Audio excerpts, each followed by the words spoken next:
To 10 में से, 0 to 10 का सेट है, हाँ 0 1 2 3 up to 10, हम्म, और such that and then find the probability that their sum as well as absolute difference दोनों 4 के मल्टीपल हो।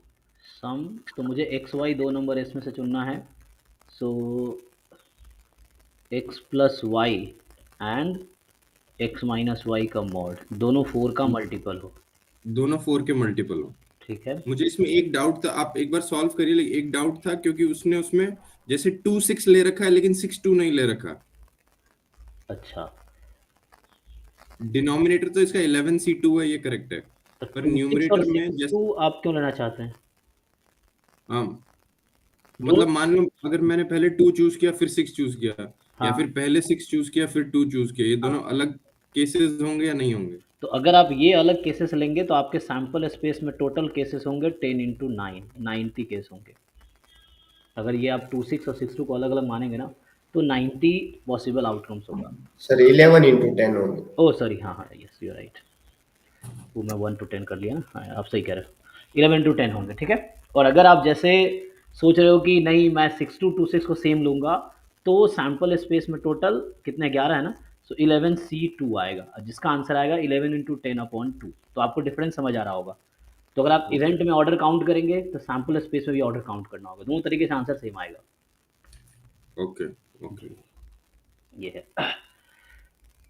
और ऐसे भी जब NC2 लिखते हैं, जब दो एलिमेंट एक साथ चूज करते हैं, तो हाँ NCR का मतलब होता है you are selecting R object from the n distinct object without repetition and order does not matter. NCR का मतलब यही है, okay okay, so order does not matter. तो जब आप two element at random choose कर रहे हैं तो विदाउट रिप्लेसमेंट होगा और ऑर्डर इंपॉर्टेंट नहीं होगा वहाँ पे। NCR अगर हम लगा रहे हैं तो ये बोल रहा हूँ मैं। अगर NCR या 11C2 यहाँ लगा रहे हैं ना, तो इस तरह से, अदरवाइज ऑर्डर काउंट करेंगे तो इस तरह सोचना पड़ेगा परमुटेशन वे में। Okay okay, thank you. ठीक है, हाँ।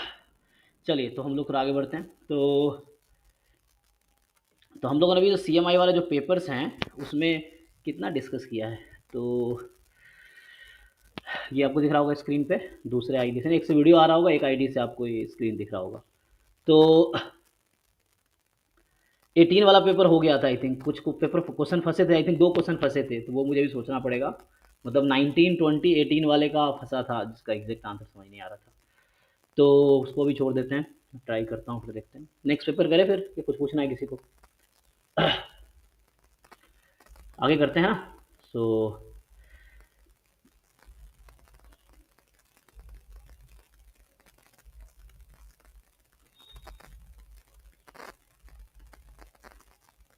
चलो, तो यहाँ पे देखो अगला 19 का कर लेते हैं फिर, 19 क्वेश्चन पेपर ना।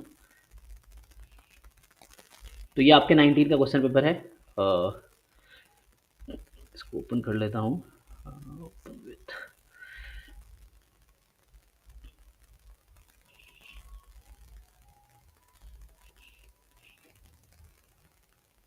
अरे यार कहाँ गए, चलो ऐसे देख लेते, उधर लिख लेंगे, छोड़ो। तो ये जो हमारे पास है ये 2019 है ना, CMI डेटा साइंस वाला पेपर है। सो इसमें अगर ट्राई किया जिन लोगों ने सीधा डाउट डिस्कस कर सकते हैं, और नहीं तो आप एक एक क्वेश्चन चाहते हो वीडियो, बताओ कैसे करना है, डाउट बताना है या एक एक क्वेश्चन डिस्कस करना है? अरे जो सिंसियर लोग हैं बताओ क्या करना है, जो ट्राई कर रहे हैं एटलीस्ट।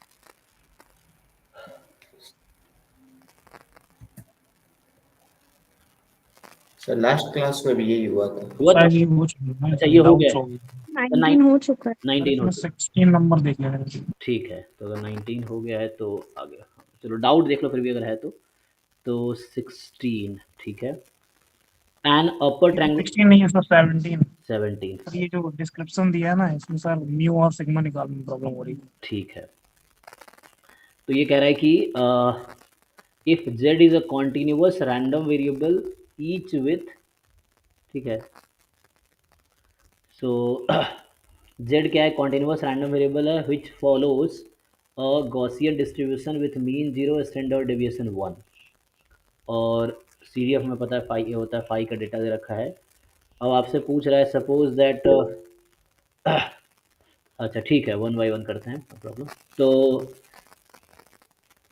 यहाँ से आपके पास suppose that the score distribution of an exam has Gaussian distribution with mean mu standard deviation sigma. A candidate fails if he obtained less than 35% marks. So candidate fail हो जाएगा अगर उसके 35% से कम मार्क्स हैं. तो however he or she must obtain more than 80% marks in order to pass with distinction. The exam is taken by a group of 225 students. ठीक है, 225 लोगों ने एग्जाम दिया and the result are given in table 1. तो table 1 कह रहा है कि result of particular exam taken by 225 student. Passed with distinction 2 लोग हैं, पास्ड विदाउट डिस्टिंक्शन 82 लोग हैं. तो क्योंकि मतलब 35% ज़्यादा मार्क्स हैं और ये है, अब बोलना क्या चाह रहा है. So you may use the fact that the sample mean x bar follows, ठीक है, normal distribution with mean mu standard division sigma rooted. अच्छा, तो ये क्या कह रहा है अब, which of the following statement are true. So mu minus sigma जो है 35 है और म्यू प्लस 2 सिग्मा जो है वो 82 है. देन ये डेटा है, म्यू माइनस 2 सिग्मा 16 है, म्यू प्लस सिग्मा 82 है, म्यू 53.33 है, सिग्मा 13.33 है, म्यू 50 है, सिग्मा 15 है. ठीक है भाई, किसी ने सॉल्व किया तो एक बार बताओ, अगर तुमने ट्राई किया है तो. हमें डेटा यूज़ करना है ना. सो टोटल 225 स्टूडेंट ने एग्जाम दिए ना, तो 2 पास हुआ विद डिस्टिंक्शन. इसका क्या मतलब है कि 2 बच्चों के मार्क्स 80% से ज़्यादा है. 82 स्टूडेंट का मार्क्स जो विदाउट डिस्टिंक्शन पास हुए, मतलब 35% से ज़्यादा होगा और 80% तक होगा, है ना. और बाकी जो बच्चे रह गए, जब परसेंटेज है, नॉट नंबर स्टूडेंट, तो मैं देख रहा हूँ ना, रिजल्ट परसेंटेज ऑफ स्टूडेंट है. तो 225 टोटल स्टूडेंट है, 2% इसका. ये क्या मतलब है. सर 2 इक्वेशन बन जाएगी, 2 वेरिएबल है तो. ठीक है, तो क्या क्या बनाओगे. तो probability of x less than 35 is equals to 16%. हाँ हाँ, बाकी जो फेल हो गए. ठीक है, और probability of x greater than 80%, 80 is 2%. तो ये टोटल 16% लोग हैं जो फेल हो गए और 35% से 80% में टोटल कितने लोग हैं जो पास हुए विदाउट डिस्टिंक्शन ना. 82% थे, ऐसे बना सकते हो. और x 80 से ज़्यादा, 80% से 100% कह सकते हो के बीच. 2%. हाँ, तो ये आपके 2%. तो ये डेटा है, इसको यूज़ करो जरा.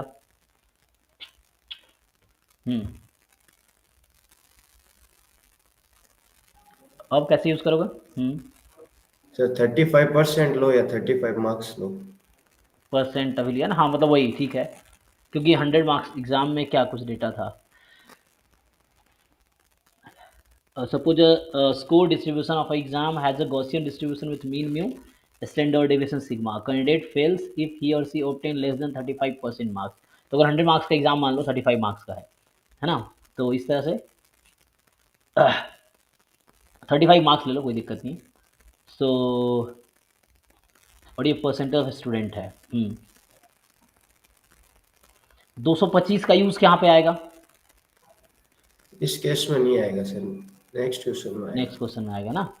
सो ठीक है, इसको देखते हैं. तो यहाँ से इक्वेशन बनाओ भाई, क्या कर सकते सर इसको ऐसे नहीं लिख सकते कि probability of x less than 35 is equal to 141/225. मतलब 225 स्टूडेंट्स ने एग्जाम दिया है और जो नंबर ऑफ स्टूडेंट्स फेल्ड है वो हमने 225 माइनस 84 कर दिया, जो कि नंबर ऑफ नहीं, स्टूडेंट्स. ये परसेंटेज एक्चुअली शुरू में भी गलत समझ रहा था. यहाँ पे ना परसेंटेज है, मतलब अच्छा, हाँ 2%, 82% आउट ऑफ 225 है ना, ऐसा है. तो 225 अपॉन है ना, इस तरह से करना पड़ेगा. वो तो ऐसे कर सकते हो, फिर उसे नंबर ऑफ स्टूडेंट निकालने पड़ेंगे, फिर रेशियो लेना पड़ेगा. तो उससे भी हो सकता है 2% निकाल लो 225 का, फिर अपॉन 225 करना पड़ेगा. तो वो कर सकते हैं, ये डायरेक्टली 2% यूज़ करो तब भी चलेगा. तो हाँ बताओ भाई, तो आगे क्या बनाओगे इक्वेशन. तो यहाँ से इक्वेशन बन जाएगी. सर नॉर्मल में चेंज करके सोल्व कर. तो इसको मीन कितना है एक्स का डिस्ट्रीब्यूशन कितना. म्यू और सिग्मा ले लेंगे. ये म्यू और सिग्मा है. अब इसको यूज़ करके आप इसको सिंप्लीफाई करो. तो यहाँ सिर्फ 35 रखो, आउट ऑफ 100 मार्क्स काउंट कर रहे हैं. सो आप सिर्फ 35 से कर सकते हो ना, ये है। तो यहाँ से आ जाएगा, यहाँ इन्होंने क्या कर रखा है ऑप्शन में, ऑप्शन जो है जस्ट 35 एंड 82 है ना, 16 82 इस तरह से है। सो ठीक है, आप इसको परसेंटेज डायरेक्टली 35 रख लो, मार्क्स आउट ऑफ 100 बात कर रहे हैं हम। तो इसको सिंप्लीफाई करो भाई, क्या आता है। तो आपका आंसर आया है इससे? यस सर, डी ऑप्शन आ रहा है, अच्छा, डी ऑप्शन। 50 और 13 शायद। सो ठीक है, तो इसका आप एक बार ना फोटो भेजो ग्रुप में, ताकि जिनका डाउट उनका क्लियर हो जाएगा। नहीं होगा तो फिर मैं ट्राई करता हूँ, ठीक है ना, वो जो सी हमारा ग्रुप है तो उससे कर लेंगे, ठीक है। तो इससे सॉल्व करके मतलब इक्वेशंस हैं 3, लेकिन 2 ही सफिशिएंट है, क्योंकि तीसरा तो ऑब्वियस है क्योंकि कॉम्प्लीमेंट है उसका। तो उससे आपका आंसर निकल आएगा। ये डेटा आपको गिवन है, इसको यूज़ करना पड़ेगा। ये 5 जो है ना, तो इसको नॉर्मल को 5 में कन्वर्ट कर लो, है ना। जस्ट आप मीन घटाओ, स्टैंडर्ड डिवीजन रहो, वहाँ से इक्वेशन बन जाएगी, है ना। जिनका डाउट देख लो, आप कुछ है नहीं खास। तो आपको क्या करना होता है, यहाँ से जस्ट तीनों में एक ही चीज़ करना, x minus mu one sigma. So ये इसको सॉरी, ये देखो लेस देन इक्वल टू क्या आता है, फॉर एग्जांपल के आया, तो ये फाई ऑफ के हो जाएगा। और ये आपको यहाँ से पता है, जैसे 16% है जैसे, तो 16/100 या 0.16 बोल दो। मैं पहला के लिए कर रहा हूँ, बाकी आप कर सकते हो। और ये डेटा आपको क्वेश्चन में गिवन है, तो यहाँ से इक्वेशन आ जाएगी। ऐसे ही 3 इक्वेशन बनेंगे, तो मतलब 2 मुझे लगता है कि 2 से तीसरा खुद ही आ जाएगा। 2 ही इंपॉर्टेंट इक्वेशन होंगे, बाकी इक्वेशन ट्राई कर रहा होगा, ठीक है। जिनका डाउट था वो कर पाएंगे, देखो। हाँ सर कर लेंगे वो, यही ना, ये लेस देन 35 वगैरह ये नहीं चूक हुआ था। हाँ, हम डायरेक्ट म्यू और सिग्मा निकाल रहे थे, सीएलटी अप्लाई कर रहे थे। ठीक है। तो नेक्स्ट जो पूछा है पार्ट बी का 11, चलिए देखते हैं पार्ट बी का 11।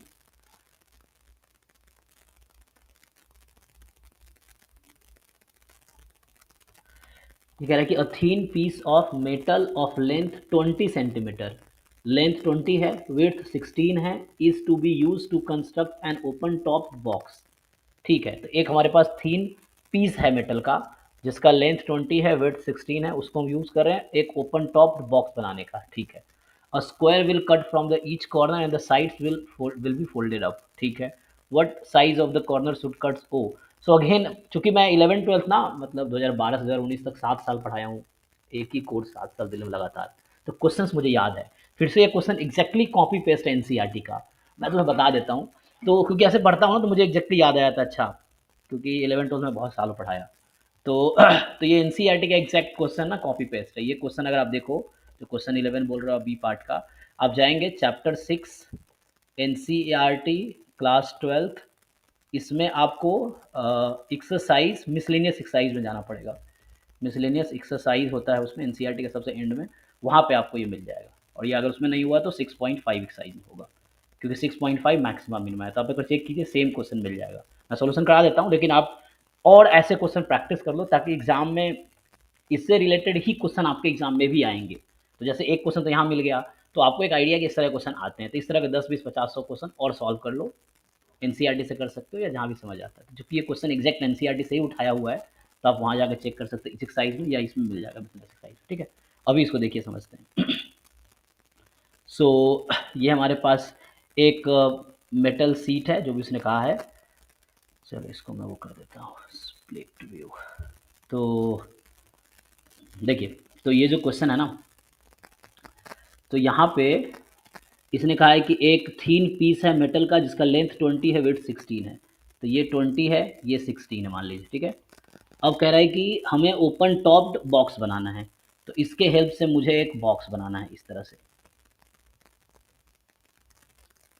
ये है जिसका टॉप ओपन है, ये जैसे क्लोज्ड है, बॉटम भी क्लोज्ड है, ये सब क्लोज्ड है, ये वाला क्लोज्ड है, लेकिन टॉप ओपन है इसका। ठीक है ना, जस्ट टॉप ओपन है, तो इसका टॉप ओपन है, ये बॉक्स बनाने हैं आपको।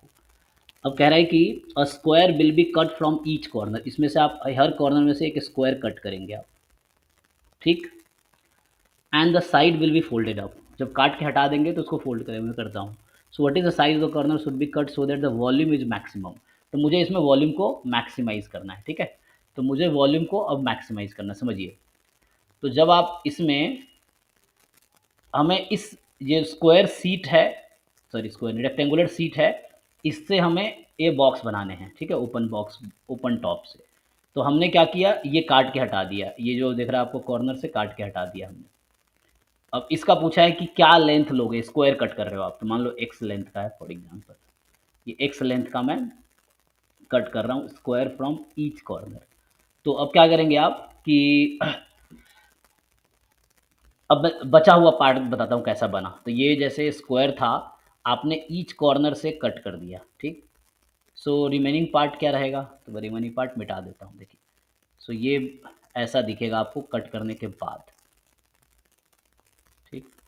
तो जब आप कट कर देंगे तो ये ऐसा कुछ दिखेगा। अब आप क्या करेंगे, यहाँ से फोल्ड कर दीजिए। तो ये जो आपको साइड पोर्शन दिख रहा है इसको फोल्ड करके अप कर देंगे आप। ये जो साइड पोर्शन आपको दिख रहा है इसको फोल्ड करके अप कर देंगे, तो आपको समझ आने लगा होगा कि ये एक बॉक्स बन गया है, open box, open top box इस तरह का। अब मेरा क्वेश्चन आपसे ये है समझिए, तो ये टोटल 20 था, उसमें से आपने कितना कट किया। तो मेरा क्वेश्चन ये है कि ये लेंथ कितना बचा है, ये कितना है या ये कितना है। 20 minus 2x. हाँ 20 माइनस 2x। तो ये समझिए इसका लेंथ जो है, सो ये जो बॉक्स मैंने बनाए हैं इसका जो लेंथ होगा वो 20 माइनस 2x हो गया, ठीक। अब यहाँ पे आते हैं, तो ये जो विड्थ है, ये कितना बचा हुआ है अभी, ये विड्थ, 16 minus 2x. तो ये विड्थ हो गया 16 माइनस 2x बॉक्स का। तो ये जो विड्थ है इस बॉक्स का, जो ये विड्थ है ये आपका 20 माइनस 2x, ये 16 माइनस 2x है। अब मुझे हाइट बताइए, इसकी हाइट कितनी है। जब आप फोल्ड कर रहे थे, किसको फोल्ड कर रहे थे, साइड वाले को, तो ये हाइट कितनी है, ये जो हाइट है, X. हाँ x, क्योंकि हमने x कट किए हैं। तो हमने जब x कट किए हैं तो ये हाइट एक्चुअली x है, तो यहाँ से हाइट आ गई x। अब लेंथ, विड्थ और हाइट मुझे इस बॉक्स का दिख गया, तो वॉल्यूम क्या होगी, L into B into X. हाँ, तो x into 16 minus 2x into 20 minus 2x, ये वॉल्यूम आ गया। अब आपको ये एक फंक्शन है, इसको करना है मैक्सिमाइज, मिनिमाइज, तो जो भी यहाँ पे मैक्सिमाइज, क्या आप इस फंक्शन को मैक्सिमाइज कर पाएंगे, क्वेश्चन ये Yes, sir. है ना। सिंपल है, डिफरेंशिएट करना है, जीरो पुट करना है, क्रिटिकल पॉइंट आ जाएगा, देन उसमें मैक्सिमाइज कर लेना है, ठीक, तो आ जाएगा इस, ठीक है। चलो, तो और कोई डाउट इस पेपर में रह गया हो तो बताइए। हमने लास्ट क्लास में ये कर रखा है ऑलरेडी 2019 वाला, तो हम लोग फिर 18 पे चलेंगे अगर ये हो गया सबका तो। सॉरी, सर एक हाँ, सर एक डाउट था उसमें, मतलब इसके ऑब्जेक्टिव पेपर में कि सर वो जो एक क्वेश्चन था ना जिसमें, एक minute sir, question number, sir question number 6 थे जी 6 जो है, हाँ हाँ ये 6 सर, इसमें दिखाओ। रेंज पूछ रहा है और एफ इनवर्स ऑफ एक्स पूछ रहा है। हम्म, तो सर मतलब इसमें आ तो गया था आंसर, मतलब सर इसमें जो क्वेश्चन है, लेकिन सर इसमें जो ये एक ऑप्शन दे रखा है ना, डी ऑप्शन, तो इसका आंसर तो यही होगा, बी ऑप्शन, वो तो करेक्ट आ गया। बट सर मुझे ये डाउट है कि इसमें जैसे ये दे रखा है F inverse does not exist if F is not in, मतलब 1 1, हाँ 1 तो 1, सर जो भी 1 1 फंक्शंस नहीं होते हैं उनका इनवर्स एग्जिस्ट नहीं करता। हाँ ये थ्योरम है, बाइजेक्टिव होना चाहिए, वो इन्वर्स एग्जिस्ट करने के लिए थ्योरम है, बाइजेक्टिव होने चाहिए, 1 1 नॉन 2 दोनों होने चाहिए, ओके सर, है ना। बस यही डाउट हाँ था। मतलब ये थ्योरम है जस्ट कैलकुलस में कि F inverse exist if and only if F is bijective function, मतलब 1 1 नॉन 2 दोनों होना चाहिए।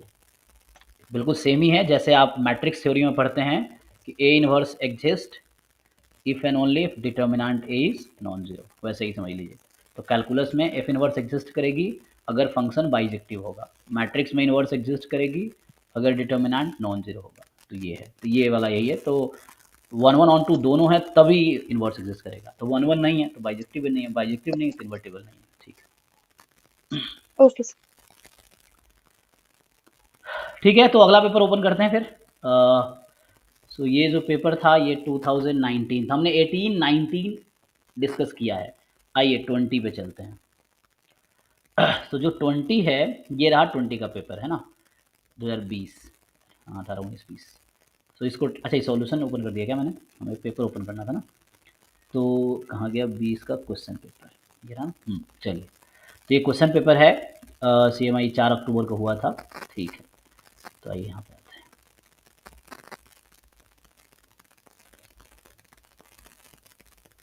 ओके, तो अगर किसी ने ट्राई किया है तो हम डाउट बता सकते हैं, नहीं तो डिस्कस कर सकते हैं। बताइए कैसे करें, बताओ। अगर कोई ट्राई किया हो ठीक है, नहीं तो डिस्कस करते हुए ट्राई करके आना, फिर डाउट पूछना। क्या करना है? सर ये ट्रेनिंग क्या हुई? ठीक सर है, 21 का करा दो, वो सर वो कर एमसीक्यू लिया है। 5 और 6 का बता दीजिए। नहीं नहीं 1 मिनट, एक तो किसी ने कहा 2021 का पेपर करा दो, हाँ। दूसरा क्या बोला? Yes sir. सर एमसीक्यू 5 और 6 इसका ओके 2020 का। 20, हाँ 20 का ये पेपर है, ये ठीक है, ये 2020 का पेपर है। तो इसका क्वेश्चन नंबर 5 और 6 चलिए। देखिए आपको खुद ही सॉल्व करना है सभी लोगों को, क्योंकि आपको एग्जाम देने हैं ना, तो यू हैव टू सॉल्व।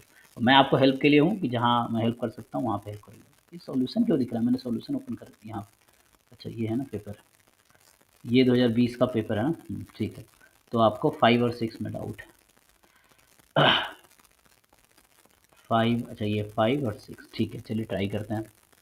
तो 5 थोड़ा ऐसे ही देखते हुए ऐसा लग रहा है आसान ऐसा होगा, 6 पहले देख लेते हैं क्या कह रहा है। तो suppose that A is an n cross n matrix with n is equal to 10, ठीक है। तो A कोई n क्रॉस n मैट्रिक्स जहाँ n 10 है, मतलब 10 क्रॉस 10 की मैट्रिक्स है। B जो है n क्रॉस 1 वैक्टर है, मतलब 10 क्रॉस 1 वैक्टर है, n को 10 फिक्स कर रखा है इसमें, तो 10 cross 1 vector. Suppose that the equation Ax is equal to B for an n cross 1 vector does not admit any solution, मतलब नो सॉल्यूशन हो गया। तो ये कहना चाह रहा है कि Ax is equal to B के पास कोई सॉल्यूशन नहीं है, हैज़ नो सॉल्यूशन। तो which of the following conclusions can be drawn from given information. Okay थोड़ा सा इधर लिखते हैं, ये कहना चाह रहा है। सो 2020 का क्वेश्चन नंबर अभी 6 देख रहे हैं हम लोग। एक सिस्टम है Ax is equal to B, A जो है मेरा 10 क्रॉस 10 की मैट्रिक्स है, ठीक है। तो इसके पास बता रखा है इट हैज़ नो सॉल्यूशन। तो एक तो हम लोग ये जानते हैं कि अगर रैंक, ये रो मतलब रैंक यहाँ यूज़ कर रहा हूँ, ए का मतलब ए ऑगमेंटेड बी है, डिफरेंट है रैंक ए से, तो नो सॉल्यूशन आता है, ये एक सिचुएशन है ना, ठीक है। तो आइए, ये कहना चाह रहा है कि which of the following conclusion can be drawn from the given information. So 10 cross 10 matrix है, A x equal to B system है, इसके पास एक भी सॉल्यूशन नहीं है, ठीक है। Does not admit any solution, no solution है, ठीक है। तो पूछ कर रहा है A inverse does not exist, so ज़रूरी नहीं है ना। सर सी ऑप्शन ट्रू होगा इसमें। हाँ रुको, सो इसमें पूछा क्या है, which of the following conclusion can be drawn from the given information. So A कोई 10 क्रॉस 10 की मैट्रिक्स है, तो ए और सी स्टेटमेंट तो इक्विवेलेंट ही हो जाएगा। यस सर, नो सॉल्यूशन है, रैंक तो less Yes, then sir. N ही होगा। हाँ नहीं, अगर डिटर्मिनेंट 0 है तो इन्वर्स तो एग्जिस्ट तो सर करेगी। इनवर्स एग्जिस्ट नहीं करेगा। हाँ तो Yes. ए और सी, तो अभी मैंने थ्योरम लिखा है जस्ट, तो थ्योरम कहता है if and only if condition, ये लिख रहा था ना मैं। तो ये तो if and only if condition है, ए कोई अगर स्क्वायर मैट्रिक्स है तो अगर डिटर्मिनेंट 0 है तो इन्वर्स एग्जिस्ट नहीं करेगी, इन्वर्स एग्जिस्ट नहीं कर रही है तो डिटर्मिनेंट 0 है, ये if and only if condition है। तो यहाँ क्या मोर देन वन करेक्ट होता है या सिंगल करेक्ट होता है? यस सर, मल्टी करेक्ट है। मल्टी करेक्ट है ना, ठीक है फिर तो, क्योंकि ए और सी एक ही बात कह रहा है, बोला ना ए इनवर्स डज नॉट एग्जिस्ट, तो मतलब डिटर्मिनेंट 0 होगा, डिटर्मिनेंट 0 है तो डज नॉट एग्जिस्ट, ए सी तो ऐसे ही करेक्ट हो जाएगा क्योंकि बता रखा है नो सॉल्यूशन है। अच्छा जैसे यहाँ भी थ्योरम इसी में ऐड कर देता हूँ, देखो जैसे ये ए एक्स बराबर सिस्टम है, तो यहाँ पे क्या होता है, चूंकि ए स्क्वायर मैट्रिक्स है, ए क्या है एन क्रॉस एन की मैट्रिक्स है ना, मतलब 10 क्रॉस 10 है यहाँ पे, तो इसका जो थ्योरम आता है कि A x is equal to B has unique solution if and only if, क्या कंडीशन है कोई बताओ? Determinant of A is not equal to 0। Yes है ना, या ज़्यादातर लोग जानते होंगे if and only if rank A augmented B बराबर रैंक ए बराबर एन, सेम बात ठीक है ना, क्योंकि ये भी if and only if condition है। किसी मैट्रिक्स फुल रैंक की है, सो डिटर्मिनेंट नॉन जीरो है if and only if rank A is an, ये भी if and only if condition है, तो बात बराबर है यहाँ ठीक है ना। सो ये है, तो यूनिक सॉल्यूशन होगा, तो देखो मतलब क्या है, तो मतलब ये है अगर इन्फिनाइट सॉल्यूशन हुआ, इन्फिनाइट सॉल्यूशन हुआ ना, तो भी गारंटी है डिटर्मिनेंट ए 0 ही होगा।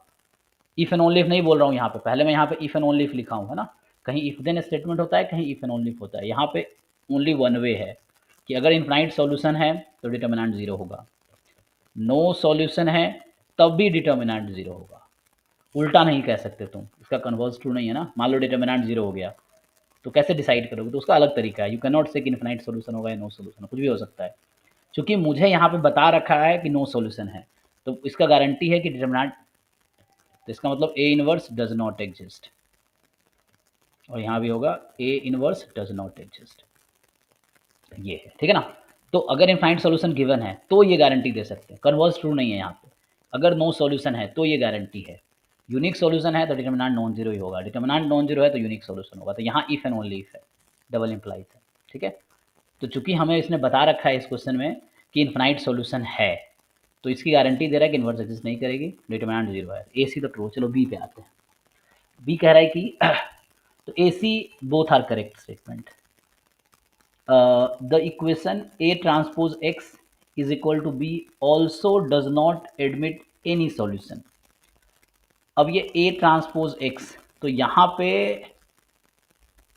कोई ज़रूरी होगा ऐसा। So what about determinant of A transpose? वो तो सेम ही होता है सर वो दोनों। तो हाँ, जीरो ही होगा। वो तो सेम रहेगा, लेकिन उल्टा ट्रू नहीं है ना। हमें कहा है AX बराबर B के पास कोई सॉल्यूशन नहीं है, तो इसका मतलब है दोनों केस हो सकते है ना। सो जैसे A augmented B is different from rank of A, ये उसने कहा था नो सॉल्यूशन का, मैं क्वेश्चन सॉल्व कर रहा हूँ, सो नो सॉल्यूशन का। अब जैसे सिस्टम हो गया A ट्रांसपोज X बराबर B, तो यहाँ पे जब ट्रांसपोज ले लिया आपने तो एक्चुअली वेरिएबल चेंज हो जाएगा, तो कुछ नहीं कह सकते, क्योंकि rank of A transpose augmented B, तो ये ज़रूरी नहीं कि ये और ये रैंक सेम होगा, ऑगमेंटेड का सेम नहीं होगा। रैंक A का और A ट्रांसपोज का सेम रहता है, डिटर्मिनेंट A का और A ट्रांसपोज का सेम रहता है, ये ओके है। बट A ऑगमेंटेड B और A ट्रांसपोज ऑगमेंटेड दोनों जरूरी नहीं रैंक सेम होगा। एग्जांपल देता हूँ मैं, तो चेक करते हैं, उसको थोड़ा सा वेरीफाई करना पड़ेगा, तो उसके लिए एग्जाम्पल बनाने पड़ेंगे ना, कुछ गलत दिखाना है तो। सो हमें यहाँ सोचना ये है कि क्या AX बराबर B नो सॉल्यूशन है, तो A transpose X equal to B के पास भी नो सॉल्यूशन रहेगा, ये क्वेश्चन है। ओके, एक मिनट। अब फोर्थ वाला क्या कह रहा है ये देखते हैं। The equation C is another n×1 vector, ठीक है। C कोई n×1 वैक्टर इस तरीके से कि AX is equal to C also does not admit a solution. तो अब C कोई ऐसा है n×1 वैक्टर कि AX बराबर C के पास भी कोई सॉल्यूशन नहीं है, then the vector C is a constant multiple of the vector B। तो क्या हम ऐसा बोल सकते हैं कि C जो है वो B का कांस्टेंट मल्टीपल होगा। नो सॉल्यूशन है, तो नो सॉल्यूशन कब आता है, जब वो हो जाए। अच्छा, तो ये तो कोई नेसेसरी नहीं है। तो पहले तो हम कोशिश करेंगे, जैसे AC तो डायरेक्ट स्टेटमेंट था, कोई दिक्कत नहीं है। BD में जैसे मान लो हम श्योर नहीं है, तो हमें एग्जाम्पल लेके इसको कोशिश करना वेरीफाई करने का। सर डी में तो एग्जांपल ले सकते हैं। हाँ, कि जरूरी नहीं है कि मल्टीपल होगा, मल्टीपल होना जरूरी नहीं है ना। जैसे मैं एग्जांपल देता हूँ एक, अभी 10×10 बोला है, उतना आगे जाने की जरूरत नहीं, मैं आसान सा, जैसे मान लो एग्जांपल के लिए ऐसा है x प्लस वाई बराबर 2 और x प्लस वाई बराबर 3, दिस हैज़ नो सॉल्यूशन, ठीक है। दूसरा बना लो x प्लस वाई बराबर 1 और x प्लस वाई बराबर 5, दिस हैज़ नो सॉल्यूशन। तो ऐसा तो नहीं कि ये और ये मल्टीपल है, जैसे ये है ax बराबर b और ये है ax बराबर c, दोनों में नो सॉल्यूशन है एक्चुअली, है ना। तो जरूरी नहीं है कि 2 3 मल्टीपल है इसका, तो डी तो गलत हो गया। एक काउंटर एग्जाम्पल, यही चीज़ मैं 10×10 के लिए कर सकता हूँ। अभी मैंने 2 के लिए आपको दिखाई, यहाँ पे 10 वेरिएबल ले लो चाहो तो। अगर 10×10 के लिए दिखाना है तो ऐसा बना लो इक्वेशन, x1 + x2 + x10 बराबर 1, ऐसे करके 10 बना लो, ऐसे कि वन साइड कर जाए। तो जरूरी नहीं है, तो ये गलत है। जैसे ये जस्ट 2×2 में दिखाया हमने, तो डी तो गलत है, ठीक है। ये एग्जाम्पल है इसका कि जरूरी नहीं है कि ax बराबर b a has no solution and ax equal to c has no solution, doesn't mean कि b और c मल्टीपल होगा। तो डी फॉल्स स्टेटमेंट है, ए सी ट्रू है। अब बी डिसाइड करना है मुझे, तो इसके लिए भी कोई एग्जाम्पल बना के देखते हैं। तो द स्टेटमेंट ax बराबर b के पास नो सॉल्यूशन है, तो क्या ए ट्रांसपोज बी के पास भी नो सोल्यूशन होगा? चलो एक एग्जांपल बना के मैं ट्राई करता हूँ। जैसे यहाँ पे देखो, अगर मैं ऐसा ही क्वेश्चन, मैं 2x2 में भी काम कर रहा हूँ, x माइनस वाई बराबर मान लो जैसे है 1, ठीक, और यहाँ पे बनाता हूँ मैं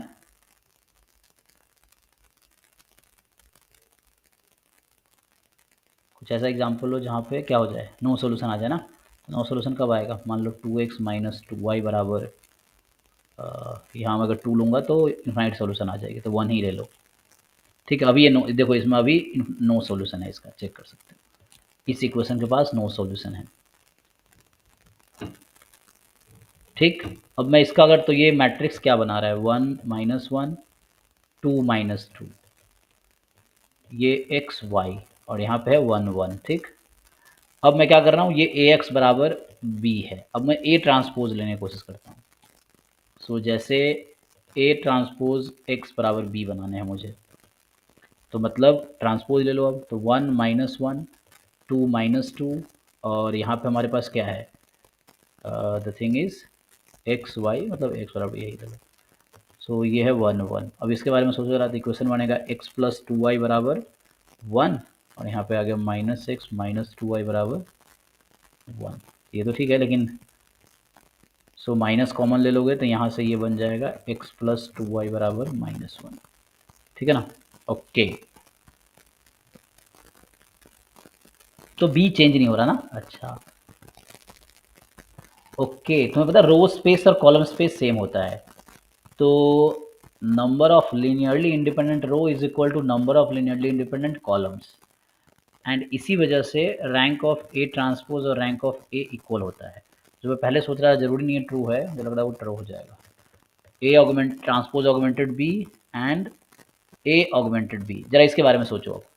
जैसे ए ट्रांसपोज में जितने लीनियरली इंडिपेंडेंट रो है, ए में उतने ही लीनियरली इंडिपेंडेंट कॉलम होंगे, ठीक है।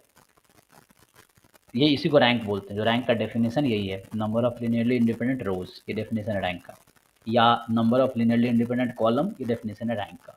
और दोनों हमेशा इक्वल होता है, हर मैट्रिक्स में जितने लीनियरली इंडिपेंडेंट रो होंगे उतने ही लीनियरली इंडिपेंडेंट कॉलम होंगे, चाहे मैट्रिक्स 10x2 का क्यों ना हो, तब भी रो और कॉलम सेम है।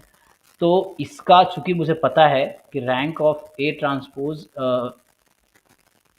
है ना, हमें ये पता ना कि ये not equal to rank of A के, ये ट्रांसपोज के, और ये not equal to rank of A के, क्योंकि नो सॉल्यूशन बता रखा है ना, इसीलिए। तो क्वेश्चन ये है हमारा अब,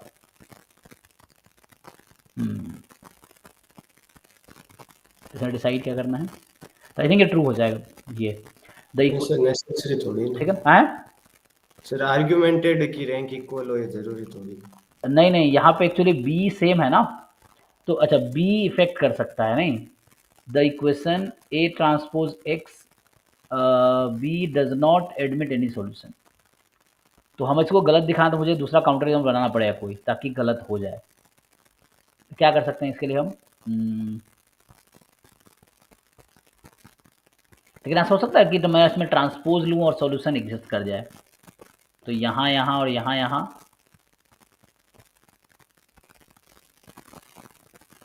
नो सॉल्यूशन कब होता है, जब पैरेलल लाइन हो, ये मतलब है ना, टू वेरिएबल में नो सॉल्यूशन कब होगा, जब पैरेलल लाइन होंगी।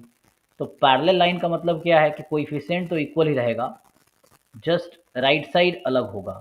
कोएफिशिएंट तो तुम सेम ला सकते हो चाहो तो, जैसे यहाँ पे ना देखो कोएफिशिएंट दोनों सेम ही, तो माइनस हटा दो तो ये सेम बना दिया, बस राइट साइड डिफरेंट रहेगा।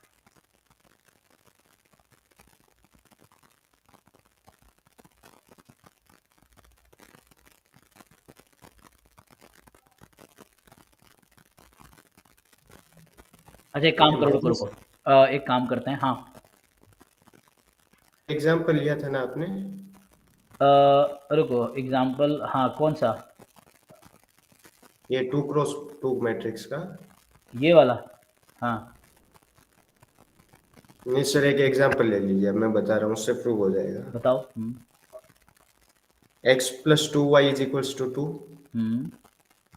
x plus 2y is equals to 4। ठीक है, तो यहाँ से हमने x प्लस 2y 2 लिया, x प्लस 2y 4, तो ये इन्फाइनाइट इसके पास नो सॉल्यूशन है, क्योंकि 2 बराबर 4 आ जाएगा। अब इसका मैं ट्रांसपोज ले लेता हूँ, तो ट्रांसपोज लूँगा तो क्या होगा, x plus Y is equal to 2 और 2x plus 2y is equal to 4, ये बनेगा ना। अच्छा हाँ, वही तो मैं ढूंढ रहा था। सो इसका मतलब इसके पास कितना आ गया, इन्फिनाइट सॉल्यूशन आ गया, ही ना। हाँ तो यही बनाना था एक्चुअली, एग्जांपल यही ढूंढ रहा था ना। देखो तो क्योंकि एग्जांपल ढूंढना थोड़ा सा इनिशियली डिफिकल्ट टास्क रहता है, तो यहाँ से हमने बनाए x प्लस 2y2 और x प्लस 2y4, ये आपने बताया। तो यहाँ से जो मैट्रिक्स है 1 2 1 2, ये हमारे पास x y, so this is actually 2 4, ठीक है। तो इसका ट्रांसपोज ले लोगे तो ट्रांसपोज ये ax बराबर b है आपके पास अभी। अब मैं ट्रांसपोज ले लेता हूँ, तो 1 2 1 2, यही कोशिश करना था कि ऐसा हो जाए कि हम इन्फिनाइट बना दें। किया जा सकता था। तो यहाँ से आ जाएगा, ठीक है। तो x plus Y 2x plus 2y4, तो यहाँ से निकल के आ गया x प्लस वाई बराबर 2। तो इसका मतलब है कि जो a ट्रांसपोज x है, किसका माइक अनम्यूटेड है, म्यूट कर लो। Sorry, the first set of equations are there, Alright. right? हाँ yes, are you asking something, ask, बोलो। Yes, yes. The first set of equations are there, right? X plus 2y equal to 2 and x plus 2y equal to 4. Right? Yes, yes. But how is it possible, like having two different values for the same? Mm-hmm. LHS is the same, right? How it could have two different values in the LHS? Yes, yes. Actually, we have to construct an equation that have no solution. Okay. So this is the example of system of equation which has no solution. Got it. The question was, so ax is equal to b has no solution, it is given. So we have to construct example where a transpose x is equal to b also does not any solution. Check करना है मुझे. So if we can produce an example against this statement b, then it is false. Understood. So we were trying to this, so he gave me this example. Otherwise try करना पड़ेगा, थोड़े से different experiment करना पड़ेगा. So this is the one example that is suitable to prove option B is wrong. सो यहाँ से आ गया, transpose लिया हमने, सो ट्रांसपोज बन गया x plus Y 2 and x plus Y 2। तो इसका मतलब ये हो गया आपके पास कि yes, so this has infinite solution. तो मतलब गारंटी नहीं है कि ax बराबर b के पास नो सॉल्यूशन है, तो a ट्रांसपोज x बराबर b के पास भी नो सॉल्यूशन होगा। तो उसके लिए बस यही ट्रिक था थोड़ा सा कि यहाँ जो हमने बनाया ना, तो ये बस देखना था, जो मैंने यहाँ बनाने की कोशिश की थी, बट वैसा हमें यहाँ थोड़ा सा वो करना था ना, x माइनस वाई, और ये किया था। तो हमें ये देखना था, बस वैसे बनाना था कि जैसे यहाँ लिया था, यहाँ मैं अगर 2 लेता तो काम होता, तो यहाँ पे 2 नहीं, हमें डबल करना था ना। हाँ ठीक है, दिस इज फाइन, वैसे ही बना था मैं भी। सो x plus 2y2 x plus 2y4, that's fine. Sir, in general, rank of A augmented B is equal to rank of A transpose augmented B होता है या नहीं नहीं नहीं, यहाँ यही एग्जाम्पल है, वही तो ढूंढ रहे थे, तो ये मिल गया ना। यहाँ देखो, यहाँ rank of A augmented B निकालोगे तो यहाँ पे कितना आएगा, इसमें चेक करो। सो यहाँ चेक कर लेते हैं, तो A ऑगमेंटेड B पहले वाले में लिखते हैं, सो 1 2 1 2 2 4 है। बताओ भाई इसका रैंक कितना है?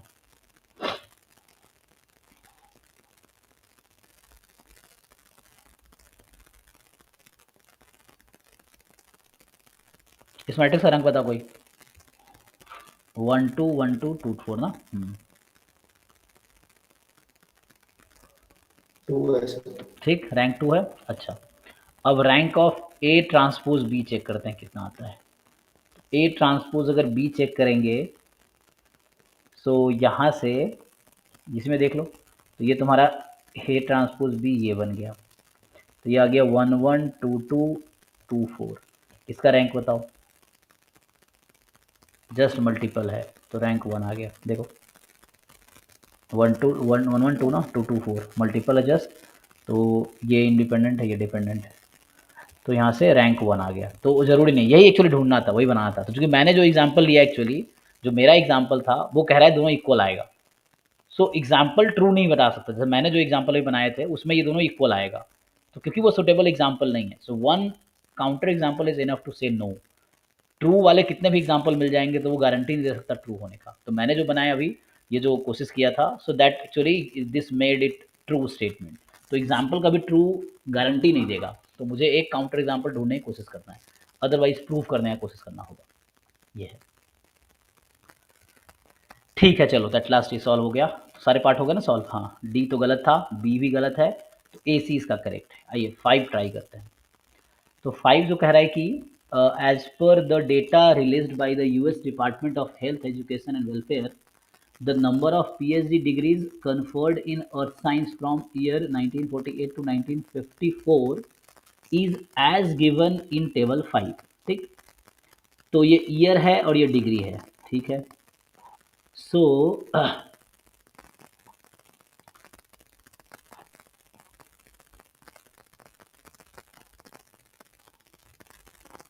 ठीक है, अर्थ साइंस में कितने पीएचडी डिग्री इन्होंने दिए 1948 से 54 तक, तो 1948 में 57 लोगों को मिला एंड सो ऑन, 1954 में 141 लोगों को मिला. Based on average of all available 3-year moving average, based on the average of all available 3-year moving average of annual growth rate,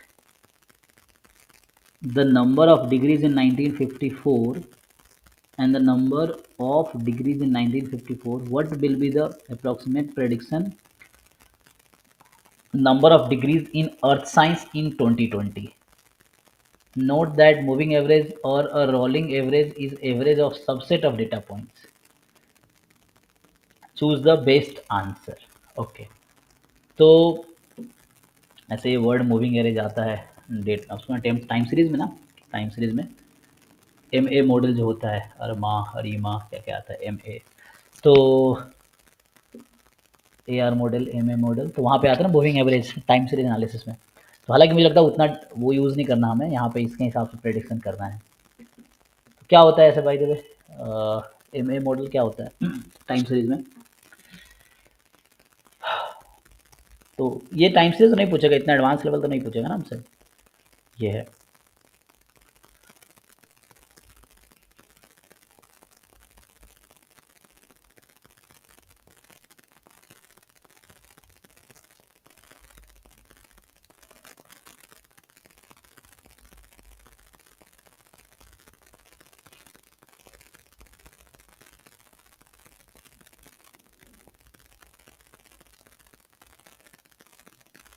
mu plus theta 1 epsilon टेसन सो इस तरह से है, बट छोड़ो इसको नहीं यूज़ करते. यहाँ ट्राई करते हैं, देखो क्या हो सकता है.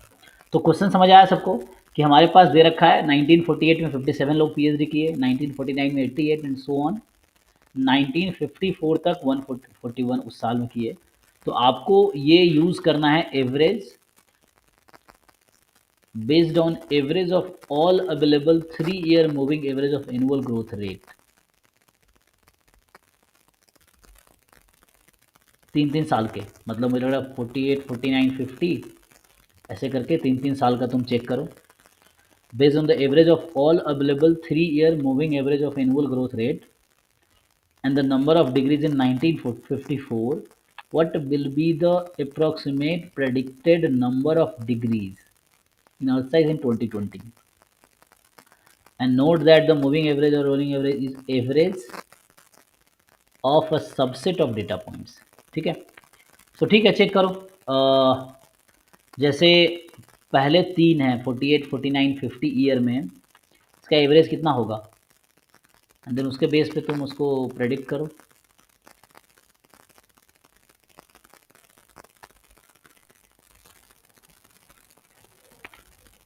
बताओ किसी ने सॉल्व किया इसको.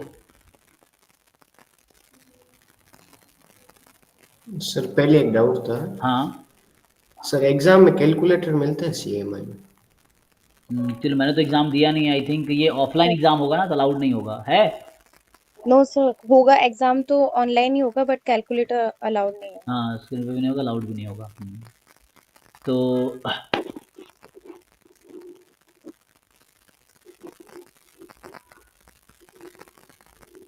तो अलाउड नहीं है तो खुद से करना पड़ेगा. तो इसको एवरेज कैलकुलेट करो 3-3 साल का. इसने कहा है ना 3 years का, and the number of degrees 1954. तो 3 साल फिर 3 साल वैसे कर करके एनुअल ग्रोथ रेट. तो क्या ग्रोथ रेट है एनुअल इसका देखे तो,